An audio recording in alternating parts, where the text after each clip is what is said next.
முதலமைச்சர் மு.க.ஸ்டாலினுக்கு எதற்கு பாராட்டு விழா என்று தமிழிசை சவுந்தரராஜன் கேள்வி எழுப்பியுள்ளார்.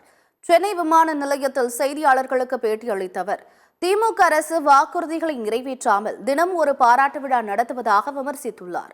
ஆளுநரை ரப்பர் ஸ்டாம்ப் போஸ்ட்மேன் என கூறும் இன்றைய ஆட்சியாளர்கள்தான் எதிர்க்கட்சியாக இருக்கும்பொழுது தினம் ஒரு முறை ஆளுநரை சந்தித்து மனு அளித்ததாக பதிலடி கொடுத்துள்ளார்.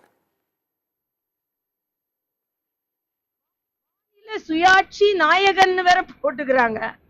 அதுல என்னத்தை வைத்து விழா எடுக்கிறார்கள், எதற்கு பாராட்டு விழா எடுக்கிறார்கள்? அண்ணன் ஸ்டாலின் அவர்களுக்கு இப்பொழுது விளம்பர மோகம் மிக மிக அதிகரித்து விட்டது.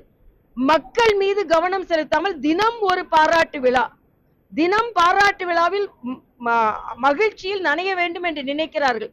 ஆனால் மக்கள் வேதனையில் வெந்து கொண்டிருக்கிறார்கள் என்பதுதான். இன்னைக்கு பாத்தீங்கன்னா தண்ணீர் பிரச்சனை பல இடங்களில் இருக்கிறது, கரண்ட் பிரச்சனை பல இடங்களில் இருக்கிறது. செய்து தரப்படும் என்று வாக்குறுதி கொடுத்திருந்தார்கள். ஆக எந்த வாக்குறுதி நிறைவேற்றல, பாராட்டு விழா, தினம் ஒரு பாராட்டு விழா.